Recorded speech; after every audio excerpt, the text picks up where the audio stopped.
avant de donner la parole à Mme Rajavi, je voudrais lui remettre, au nom de tous les sénateurs qui l'ont signé, c'est-à-dire la majorité, certains sont là, la photocopie de toutes les signatures, mes chers collègues, que vous avez apposées au bas de ce document, qu'avec mon collègue, je pense qu'on pourrait avoir encore plus de signatures, ça l'avait un peu plus attendu. En tout cas là, c'est la majorité. Voilà, Madame la Présidente.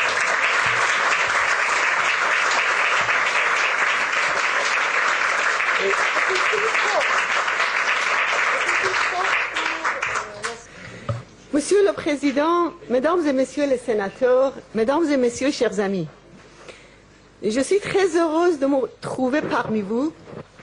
Je souhaite vous exprimer ma profonde gratitude pour la déclaration des sénateurs qui insistent sur le cœur du problème iranien, c'est-à-dire la situation d'Ashraf, où résident 3400 membres de la résistance iranienne.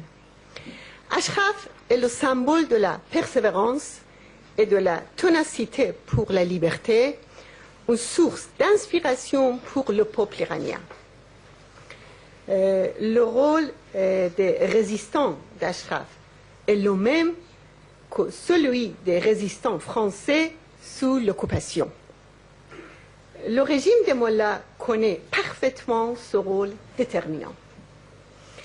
C'est pourquoi il se focalise sur Ashraf pour détruire toute forme de résistance. Il y a 2 semaines, en Iran, le prisonnier politique de 72 ans, Ali Saremi, a été pendu, accusé de guerre contre Dieu pour avoir rendu visite à son fils Ashraf et pour ses relations avec l'organisation des Moudjahidines du peuple d'Iran. Ces autres prisonniers sont dans le couloir de la mort pour les mêmes raisons. Il y a 5 jours également, à la suite de la rencontre du ministre des Affaires étrangères du régime iranien avec le Premier ministre irakien, des agents des Mollahs en Irak, aidés par les forces armées irakiennes, se sont rassemblés devant Ashraf pour lancer une attaque. Ils ont blessé 176 Ashrafiens, dont 91 femmes, à coups de pierre et de cocktails Molotov. On voit sur les films des soldats participer à l'agression.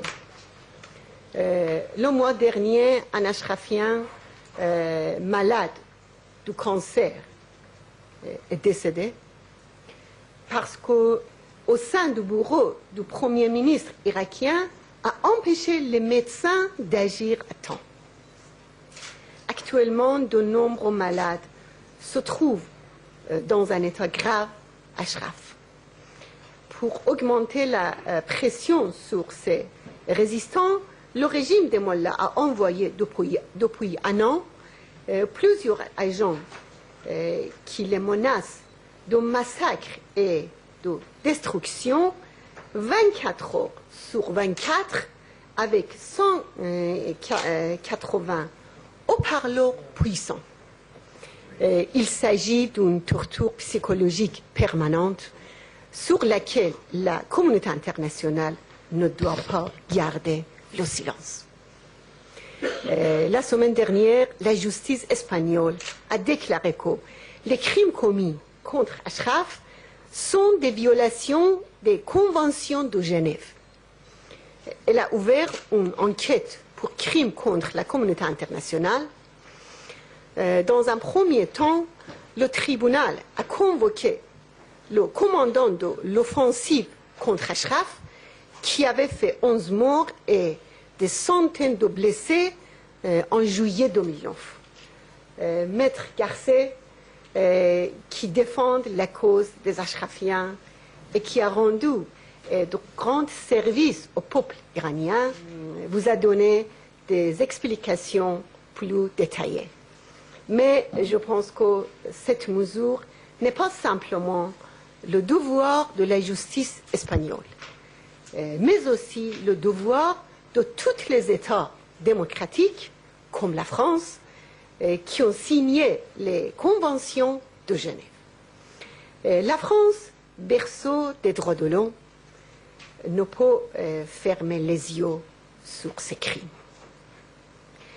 Ashraf est un des dossiers les plus sensibles des droits de l'homme dans le monde aujourd'hui et la France. En raison de sa responsabilité internationale, doit jouer un rôle de premier plan.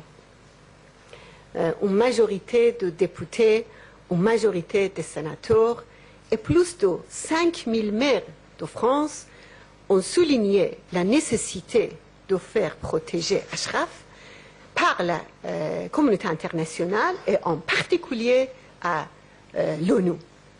Le gouvernement français devrait